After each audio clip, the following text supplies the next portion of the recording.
Okay, we have chapter 7 today. It is the big climax of the whole novel, so it's a super important chapter.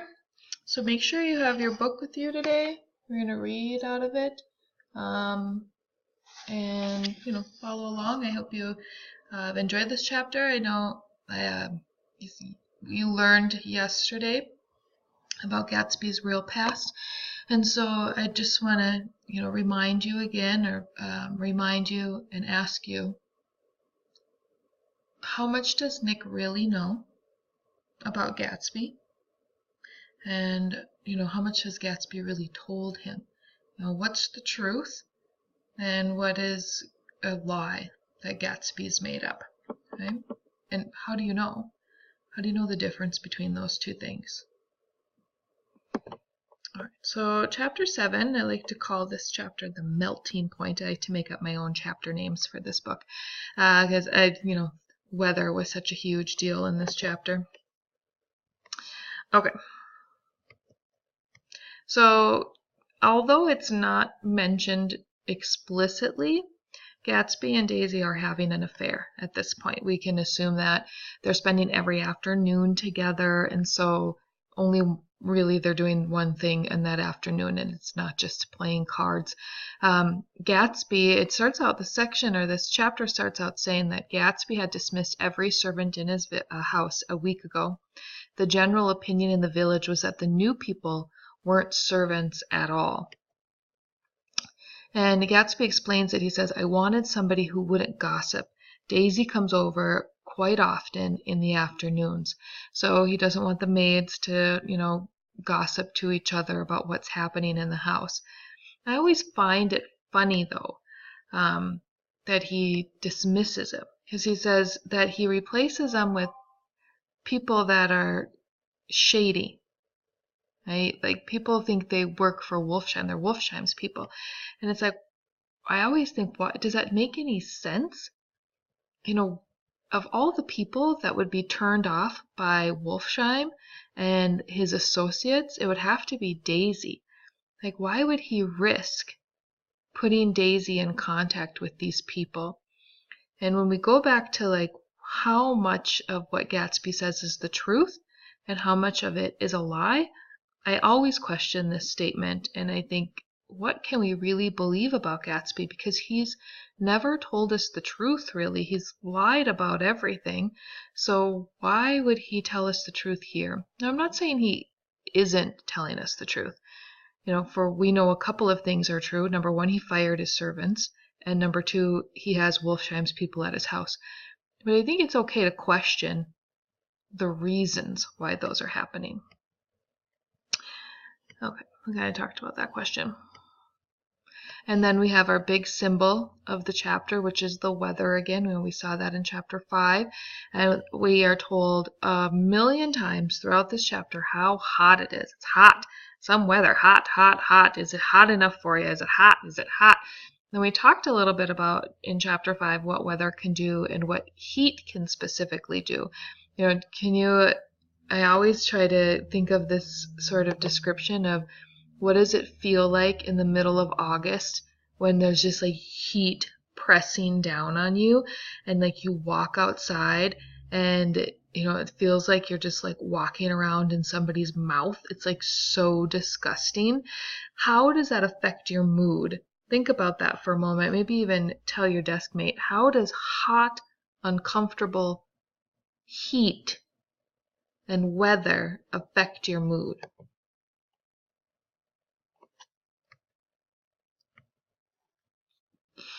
I guess that's where I was going. I think a lot of us would say, it makes us kind of cranky or irritable. We're not very tolerant of each other, or very short-tempered. And we see that a little bit in this chapter with these characters. They're just uncomfortable. And this is the 1920s, so, it's not like Gatsby and Daisy's riding around in shorty shorts, like she's got a full dress on. Gatsby has a three-piece suit on. Tom has a three-piece suit on. There's no air conditioning. There isn't, there's that great line in the chapter when they're at the hotel and Daisy says, somebody open more windows, because it's the only way that they can get air in.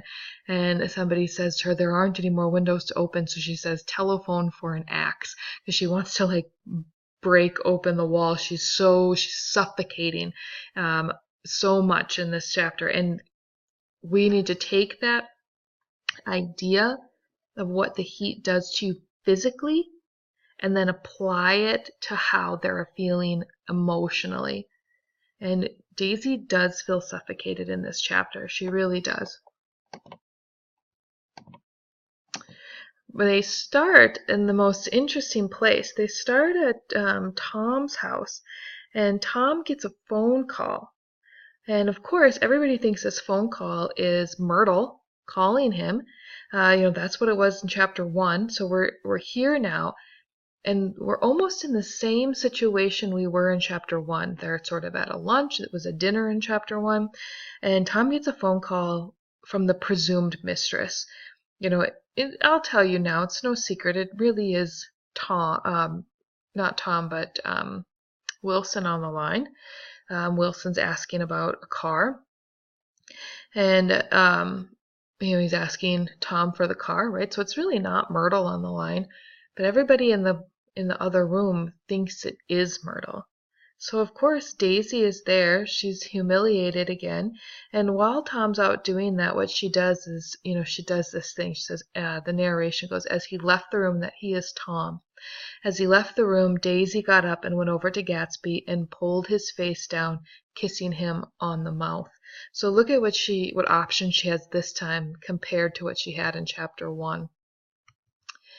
And then something super interesting. I always find this to be the most telling moment for Gatsby, is he finally meets the daughter. And Gatsby kept looking at the child with surprise. I don't think he had ever really believed in its existence before. And that's such a telling quote, because it's like, okay, Daisy can divorce Tom, but she can't get rid of that child. I mean, what is she going to do? Throw it off a cliff? That child is there. She can deny loving Tom. She can say it in words. She can divorce him. But that child is a physical reminder of her love for Tom. And it's not going anywhere. It will never leave.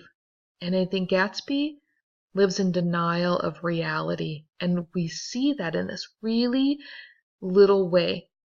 But it's bigger. This is just like the tip of the iceberg of how big his denial goes.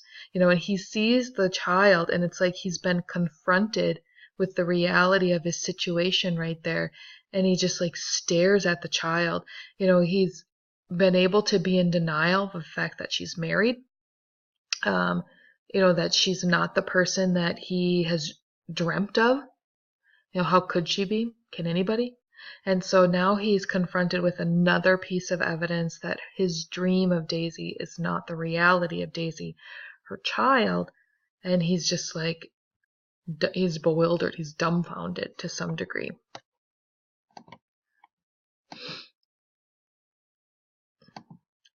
So they decide, they decide to go to town.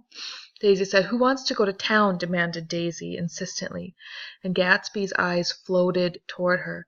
"Ah," she cried, "you look so cool." Their eyes met, and they stared at each other alone in space. With an effort, she glanced down at the table. "You always look so cool," she repeated. She had told him that she loved him, and Tom Buchanan saw. He was astounded. So we have this great moment where Daisy, she sort of makes, googly eyes over to Gatsby, and she sort of looks straight at him like she and he are the only people in the room. With an effort she looks down. And Tom, we always underestimate their relationship, but we really shouldn't. Tom knows Daisy. Don't you remember in chapter 1, they're equated as being one and the same. So when he sees Daisy acting like this towards Gatsby, he understands that she has an emotional connection to him. And maybe he had been in denial of that before as well, but now he sees it right here in his house. And now he's sort of Gatsby, he's dumbfounded, he's sort of bewildered that this could happen. I guess I answered my own question there.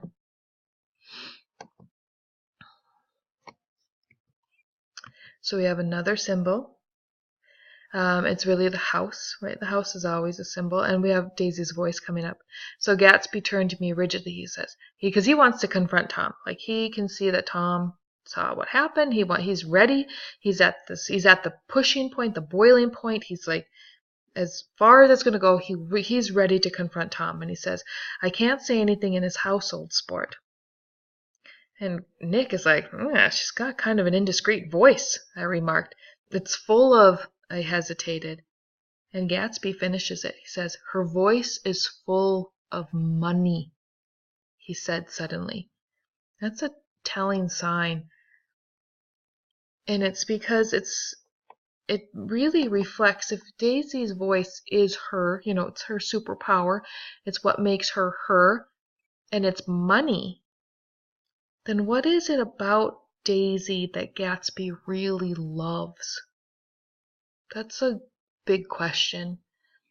Is it her sparkling personality? Is it how nice she is? Is it what she represents? Those are big questions to ask.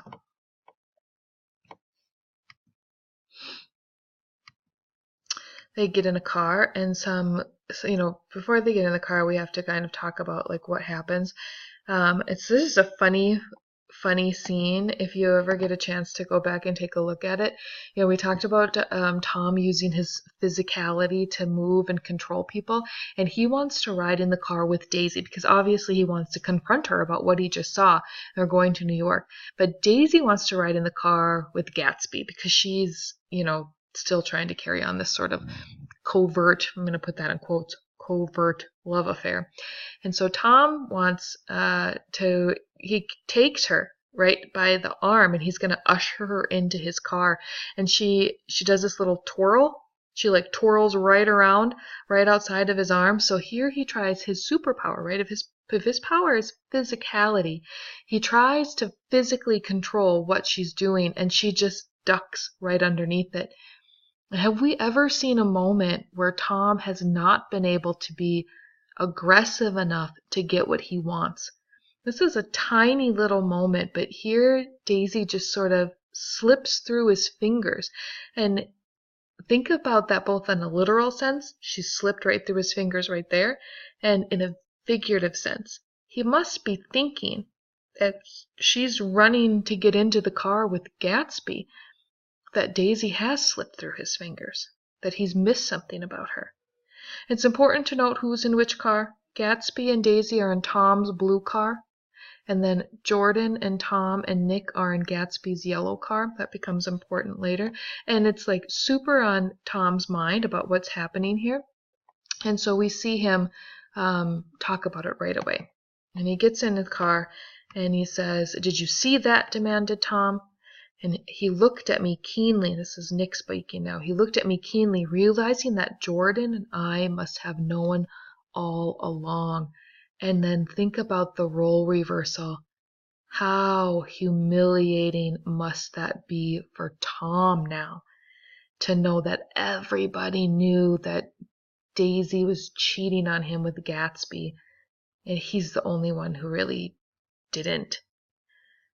So we're seeing Tom in a light we've never seen him in before. And they get to, they have to stop and put gas in, so they get to the car, the garage, and Wilson is there. So it's Tom and Wilson, and here they are. They're essentially the same man here. Both of them have found out that their wives were cheating on them. They're both in the same position. And Nick says, I stared at Wilson and then at Tom, who had made a parallel discovery less than an hour before. And it occurred to me that there was no difference between men in intelligence or race so profound as the difference between the sick and the well.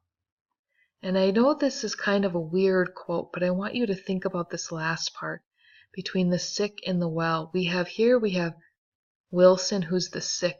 And what is he doing? How is he handling Myrtle? He has her locked up in a room. He's fleeing the country. And now we have Tom. And we're going to figure out how Tom handles the situation. He's what we would consider, I suppose, the well in these two people. The sick and the well. Or you could probably vice versa it and see how that turns out too for you. But we'll see how they react differently in this situation. And then we have Myrtle. And Nick says, in one of the windows, Myrtle Wilson was peering down at the car. So engrossed was she that she had no consciousness of being observed, and one emotion after another crept into her face like objects into a slowly developing picture. Her expression was curiously familiar.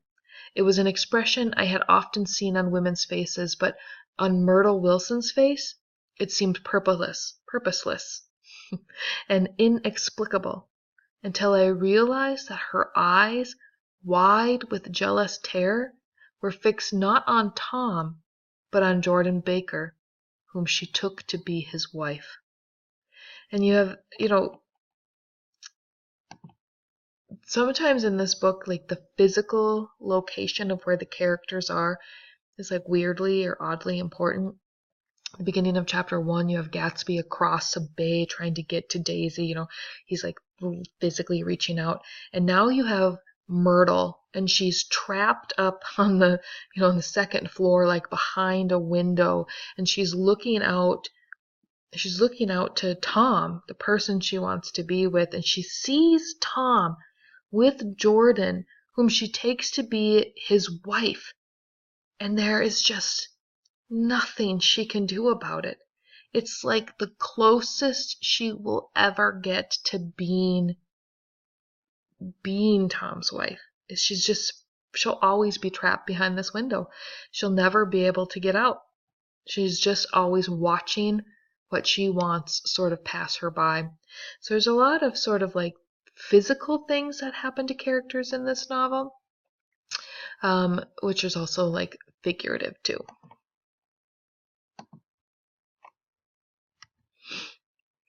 And then I love this line because it shows you where Tom is. It says, Tom was feeling the hot whips of panic. His wife and mistress, until an hour ago secure and inviolate, were slipping perceptibly from his control. Now, the whole point of reading chapter 1 and chapter 2 was to see what Tom does in different situations.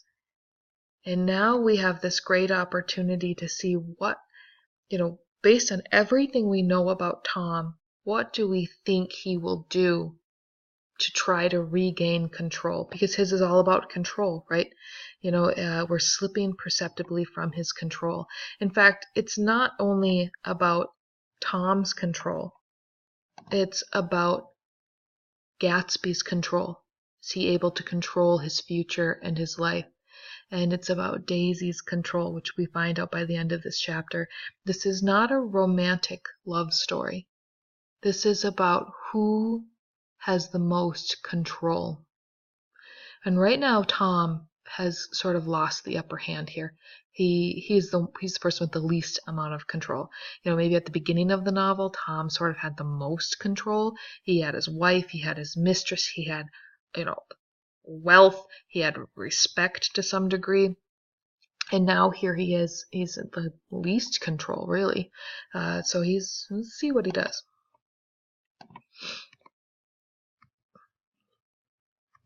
And now Gatsby can't take it. And what we're going to do is we are going to read this section because this is such an important section in the whole novel. So why don't you grab your books and we're going to turn to page, I'm going to find it in here.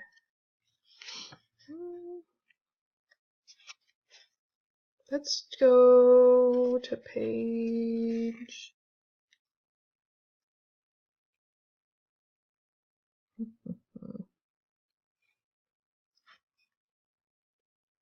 127. Page 127. All right, you find that. I'm going to put this on pause for like a moment so I can get my other thing moving here. Give me just a second.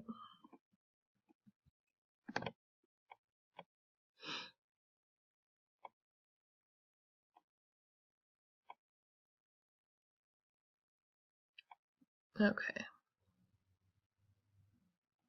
It's page 127. I'm going to start it. I'm going to sneeze. Maybe hold it in. But otherwise, I'm going to start it right about here. Okay. It says, "I've got it," Gatsby exclaimed. The parted string muttered "hum" in an interested way and tossed the book on a chair. "That's a great expression of yours, isn't it?" said Tom sharply. "What is?" "All this old sport business. Where'd you pick that up?" "Now you see here, Tom," said Daisy, turning around from the mirror, "if you're going to make personal remarks, I won't stay here a minute. Call up and order some ice for the mint julep." As Tom took up the receiver, the compressed heat exploded into sound. We were listening to the portentous chords of Mendelssohn's Wedding March from the ballroom below. And they go on. I'm going to kind of skip ahead here, but we're starting to see Tom try to antagonize Gatsby a little bit. And Gatsby's been waiting for this sort of confrontation. And it is an interesting term, old sport. And we haven't talked about it yet, but imagine what it, if you're ever at a restaurant and the waiter comes up to you and he calls you sweetie or a buddy or pal. Lots of times a man waiter will call a man and be like, "How you doing, buddy? How you doing, pal?" Like, what does it do for you as the customer to be called buddy, to be called pal all the time? It's like a term of endearment, and that's sort of what old sport is. And in a way, it's to force intimacy. Like, this person knows you and is friendly with you. And so it's a way for Gatsby to sort of cut through that and force this sort of familiarity onto you.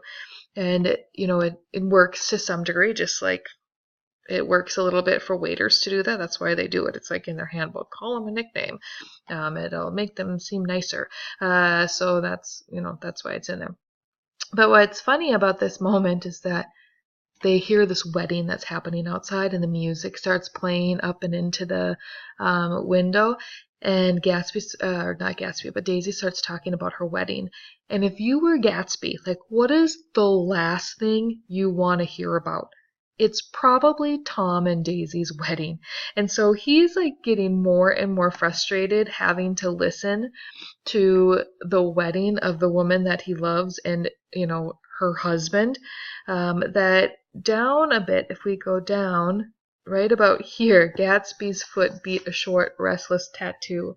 That is on page 128, the bottom of page 128. Let's pick it up right there. Of course it's like beat a short, restless tattoo. Of course it is, because that's the last thing Gatsby wants to hear about. But anyway, we're going to start there. And it says, Gatsby's foot beat a short, restless tattoo, and Tom eyed him suddenly. "By the way, Mr. Gatsby, understand you're an Oxford man." "Not exactly." "Oh, yes, I understand you went to Oxford." "Yes, I went there." A pause, then Tom's voice incredulous and insulting. So remember, nobody believes that Gatsby actually went to Oxford, right? "You must have gone there about the time Biloxi went to New Haven." There's another pause. A waiter knocked and came in with crushed mint and ice, but the silence was unbroken by his thank you and the soft closing of the door. This tremendous detail was to be cleared up at last. "I told you I went there," said Gatsby. "I heard you, but I'd like to know when." "It was 1919. I only stayed 5 months. That's why I can't call myself an Oxford man." Tom glanced around to us to see if we mirrored his unbelief, but we were all looking at Gatsby. I love this line right here because it's like Tom, I just imagine him standing, with this, I'll bring myself up here. I imagine him going like, "Huh? There you see?" Like he has caught Gatsby in this huge lie, and like everybody's gonna be like, "Oh, Gatsby, we hate you now," and like really be like caught. But nobody even cares. Like they're like looking at Gatsby or trying to wait for his sort of reasoning. And Gatsby goes on and says, "It was an opportunity they gave to some of the officers after the armistice," he explained. "We could go to any of the universities in England or France." And that explanation is just so perfect that Nick is like, phew. Nick says, "I wanted to get up and slap him on the back. I had one of those renewals of complete faith in him that I experienced before." Daisy rose, smiling faintly, and went to the table. So everybody like re-believes Gatsby at this point. "Open the whiskey, Tom," she ordered. "Then I'll make you a mint julep. Then you won't seem so stupid to yourself. Look at the mint." "Wait a minute," snapped Tom. "I want to ask Mr. Gatsby one more question." "Go on," Gatsby said politely. "What kind of row were you trying to cause in my house anyhow?" They were out in the open at last, and Gatsby was content. This is kind of like 1920s way of being like, "Why are you trying to sleep with my wife?" Or "Why are you sleeping with my wife?" And look, Gatsby is content. This is what he wanted. He wants to bring this up. He's ready. "He isn't causing a row." Daisy looked desperately from one to the other. "You're causing a row. Now, please have a little self-control." "Self-control?" repeated Tom incredulously. "I suppose the latest thing is to sit back and let Mr. Nobody from Nowhere make love to your wife. Well, if that's the idea, you can count me out. Nowadays, people begin by sneering at family life and family institutions, and next thing they throw everything overboard and have intermarriage between black and white." So then Tom goes on his sort of rant. Notice it's about self-control because this book is about control. Flushed with his impassioned gibberish, he saw himself standing alone on the last barrier of civilization. "We're all white here," murmured Jordan. "I know I'm not very popular. I don't give big parties. I suppose you got to make your house into a pigsty in order to have any friends in the modern world." Angry as I was, as we all were, I was tempted to laugh whenever he opened his mouth. The transition from libertine to prig was so complete. "I've got something to tell you, old sport," began Gatsby, but Daisy guessed at his intention. "Please don't," she interrupted helplessly. "Please, let's all go home. Why don't we all go home?" "That's a good idea." I got up. "Come on, Tom, nobody wants a drink." "I want to know what Mr. Gatsby has to tell me." "Your wife doesn't love you," he said. "She never loved you. She loves me." "I must be crazy," exclaimed Tom automatically. Gatsby sprang to his feet, vivid with excitement. "She never loved you, do you hear?" he cried. "She only married you because I was poor and she was tired of waiting for me. It was a terrible mistake, but in her heart she never loved anyone except me." At this point, Jordan and I tried to go, but Tom and Gatsby insisted with competitive firmness that we remain, as though neither of them had anything to conceal and it would be a privilege to partake vicariously of their emotions. "Sit down, Daisy." Tom's voice groped unsuccessfully for the paternal note. "What's been going on? I want to hear all about it." "I told you what's been going on," said Gatsby. "Going on for 5 years, and you didn't know." Tom turned to Daisy sharply. "You've been seeing this fellow for 5 years?" "Not seeing," said Gatsby. "No, we couldn't meet. But both of us loved each other all that time, old sport, and you didn't know. I used to laugh sometimes." But there was no laughter in his eyes. "To think that you didn't know." "Oh, that's all." Tom tapped his thick fingers together like a clergyman and leaned back in the chair. "You're crazy!" he exploded. "I can't explain what happened 5 years ago because I didn't know Daisy then, and I'll be damned if I see how you got within a mile of her unless you brought the groceries to the back door. But all the rest of that's a goddamn lie. Daisy loved me when she married me, and she loves me now." "No," said Gatsby, shaking his head. "She does, though. The trouble is that sometimes she gets foolish ideas in her head and she doesn't know what she's doing." He nodded sagely. And what's more, I love Daisy too. Once in a while, I go off on a spree and make a fool of myself, but I always come back. And in my heart, I love her all the time. You are revolting, said Daisy. She turned to me, and her voice dropped an octave lower, filled the room with thrilling scorn. I hope you caught that when you first read this. Remember her voice? What is it doing here? It's dropping an octave lower. We're about to see the real Daisy right now. Do you know why we left Chicago? I'm surprised they didn't treat you to the story of that little spree. Gatsby walked over and stood beside her. Daisy, that's all over now, he said earnestly. It doesn't matter anymore. Just tell him the truth, that you never loved him, and it's all wiped out forever.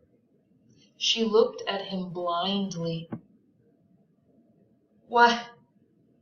How could I love him? Possibly. You never loved him. She hesitated. Her eyes fell on Jordan and me with a sort of appeal, as though she realized at last what she was doing, and as though she had never all along intended doing anything at all. But it was done now. It was too late. I never loved him, she said with perceptible reluctance.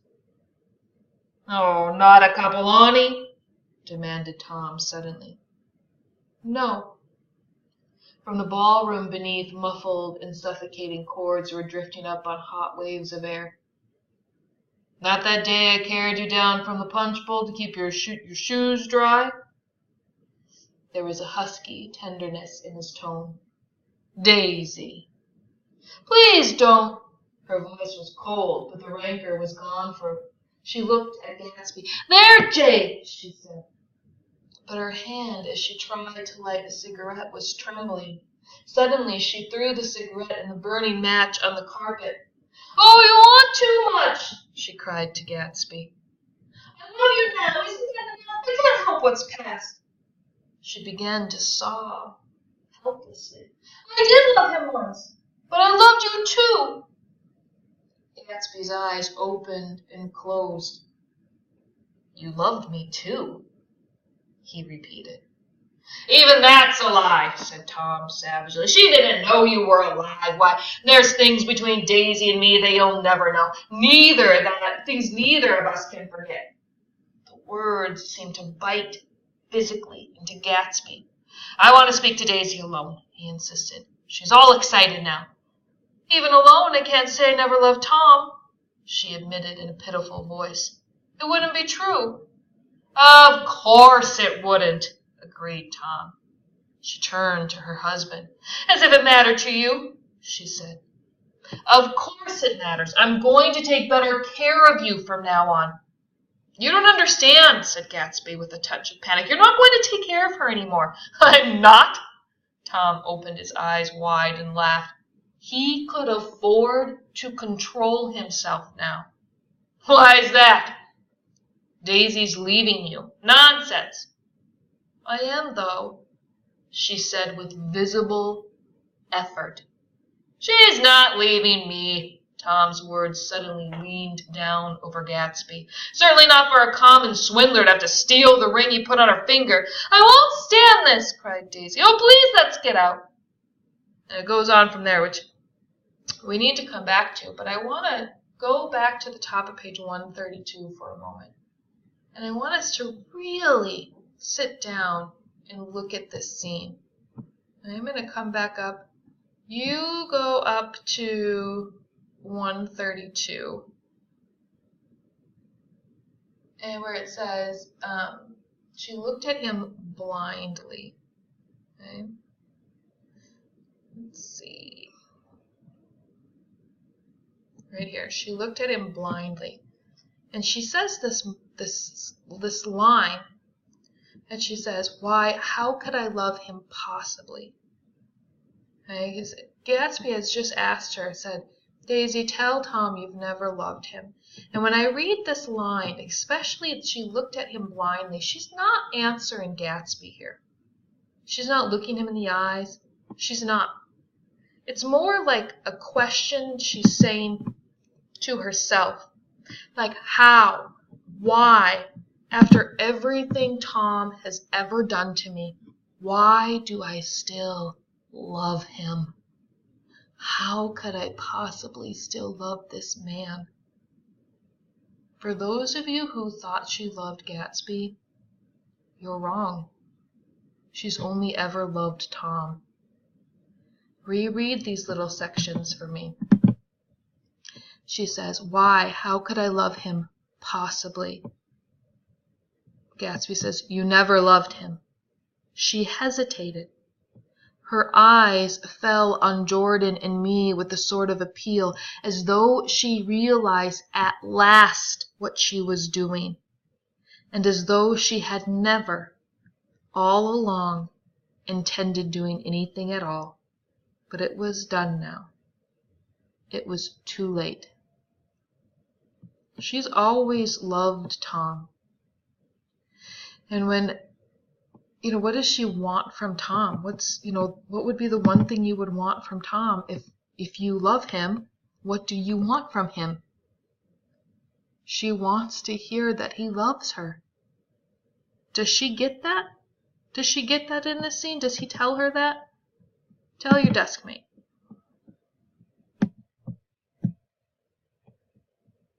Of course she gets it. She gets exactly what she wants from him. He's going to take better care of her. He says that he loves her. She gets what she wants.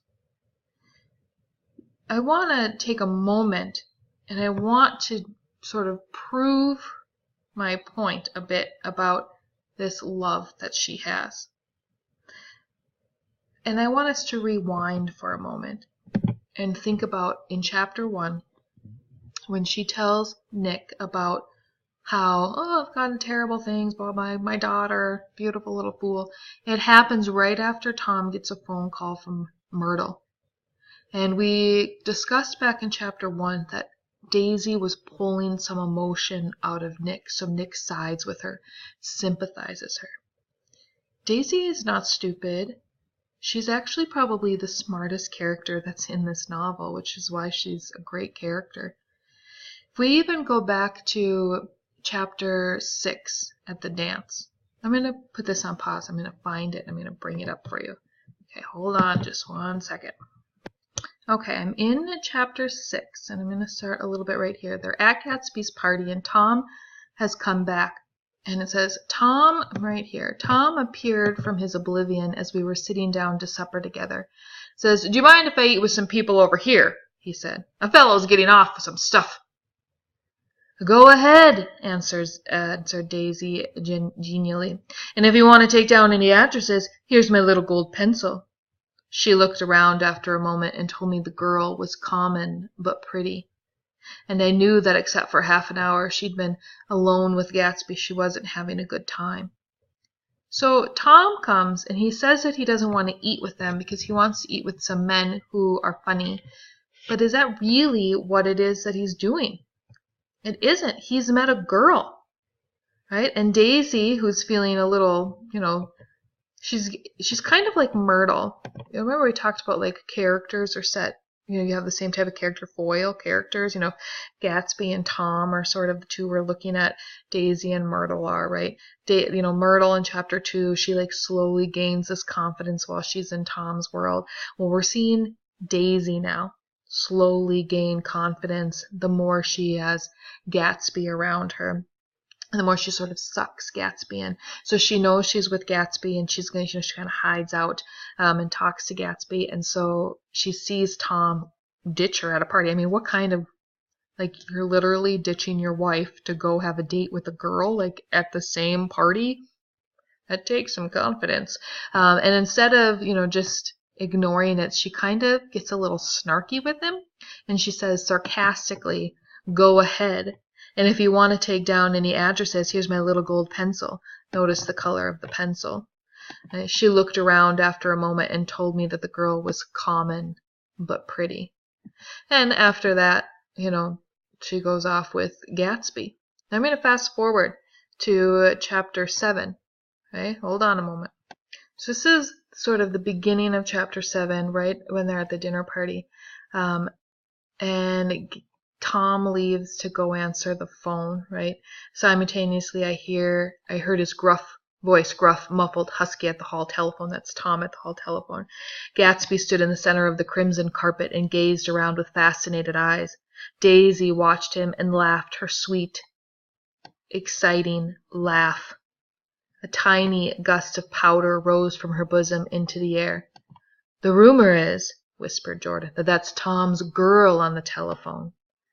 Okay, so remember we talked about it, but Daisy thinks, and everybody thinks, it's Myrtle on the line. Notice her laying on her voice extra thick there.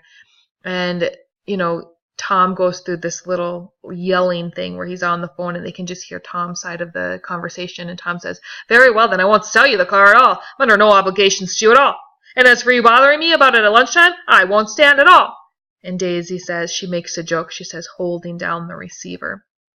Now, I don't know if you remember telephones before cell phones, but telephones had a receiver and then you put it down, right, on a thing, and you could hold the receiver down, right, and then dial hold the receiver down and hold this part up to your phone, and you wouldn't be on the phone.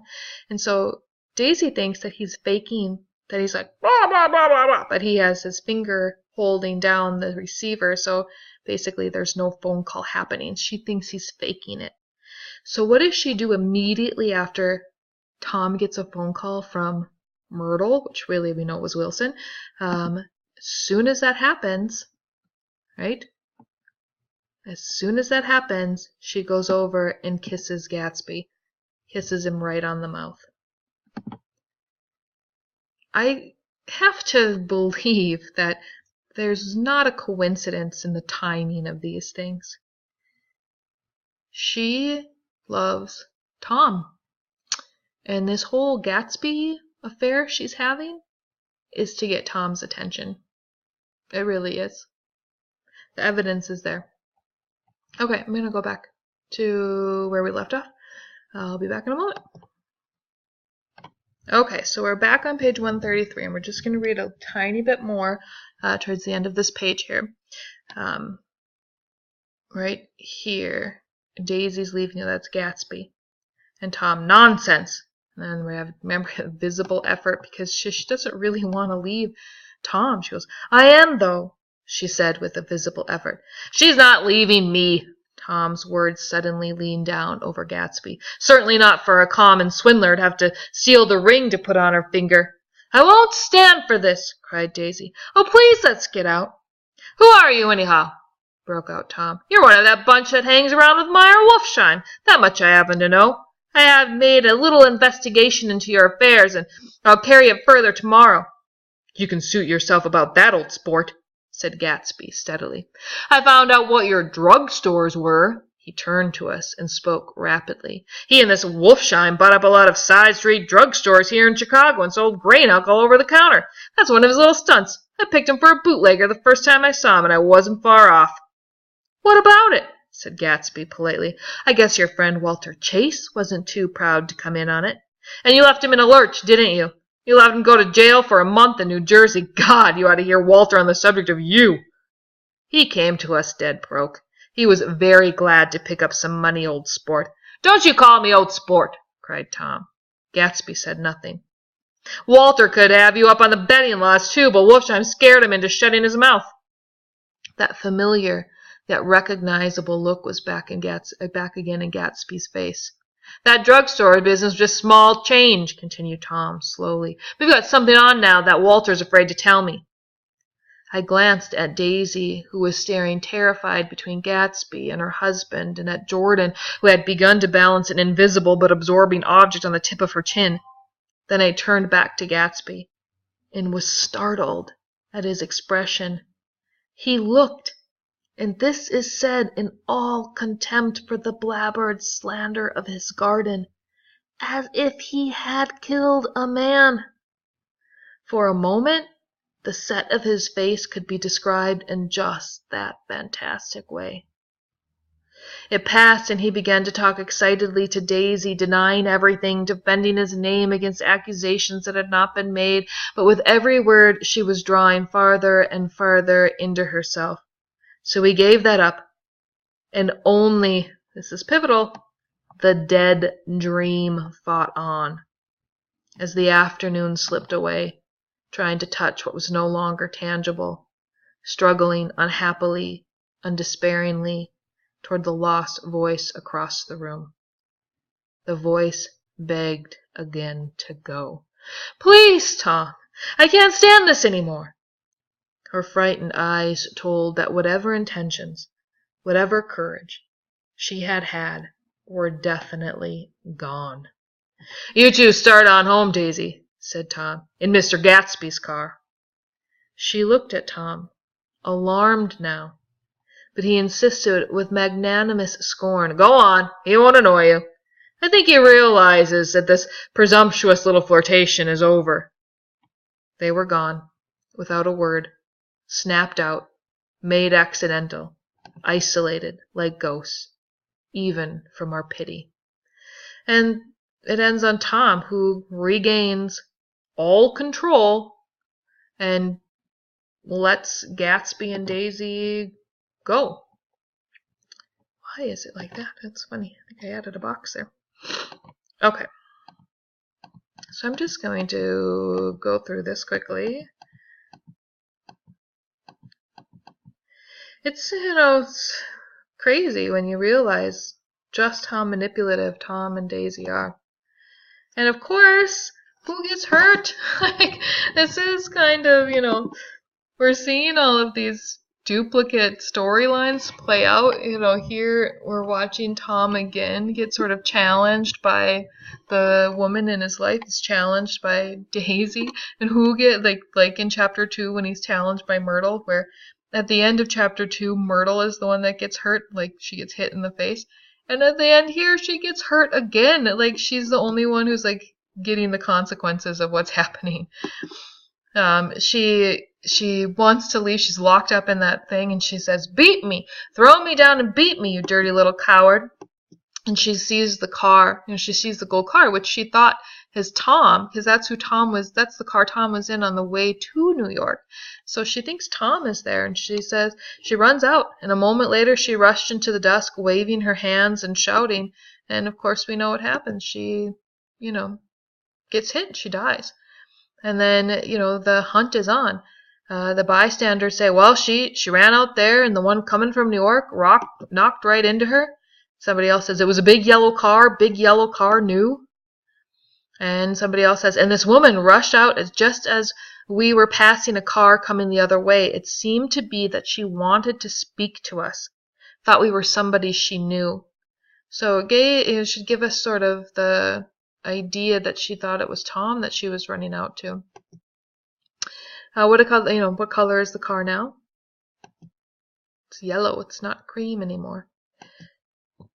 At the end, you have this really interesting scene, which I think, for everybody who loves Gatsby, and, in some ways I'm charmed by Gatsby. I feel like this is where Gatsby goes from, you're rooting for him, and, this is now, that goes the opposite. This is where I start despising him. I really start to loathe Gatsby, starting at the end of this chapter and all the way through the end of the book. He's hiding in the bushes outside of Tom and Daisy's house, and it's like that proximity thing again. Myrtle, the closest she can be to Tom's life is behind a glass window just looking out at them, and the closest thing that Gatsby can be to Tom's life, Tom and Daisy's life, is hiding in the bushes. He'll never be Tom. That's so pathetic to say. It's really sad that it comes down to that, but it's true. He wants to be this sort of high class, high society person that people respect because of their money, which, especially in the 20s, really only happens when you have inherited wealth and you have a family name that goes back generations to generations, and he can't do it. He doesn't, it doesn't work out for him. And we have this great scene where we have Daisy and Tom, but we can't see what they're saying. We can just see what's happening. And for those who have doubted their relationship, it's just another piece of evidence that Tom and Daisy are a lot closer than you think they are. It says, Daisy and Tom were sitting opposite each other. He was talking intently across the table at her, and in his earnestness his hand had fallen upon and covered her own. Once in a while she looked up at him and nodded in agreement. Anybody would have said that they were conspiring together. I want you to really think about, what does the word conspiring mean? And do you think Daisy told Tom that she was driving? Tell each other.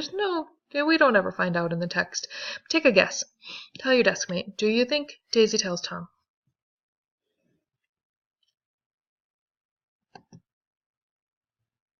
And where's your evidence in the text that might point to it or is not there?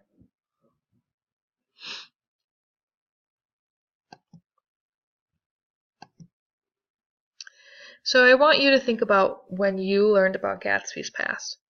You learned about Gatsby's past after he met Daisy, okay? Before the confrontation with Tom. So why would Nick / Fitzgerald, Nick, why would Nick tell you Gatsby's past here? There's a line, just to reiterate, there's a line in this text at the end of chapter 7 that says, or maybe it's the beginning of chapter 8, I can't remember, but it says that this is the day that Gatsby told me about his past, his real past. So Nick doesn't find out. Nick doesn't find out until after the confrontation, till after Tom confronts him and outs him. So why does Nick choose to tell it to you after Daisy? He changes the time. He changed the timeline. Think about that. Why do that? What effect does it have on you, the reader? Talk to each other for a moment. Take a guess.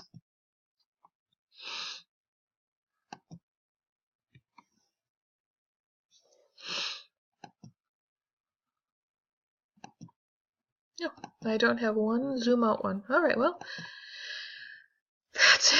That's chapter 7. Everything goes downhill from now. And it's, characters that are like this are set up to do one of two things. So Gatsby has two choices that he can make, and there's only two.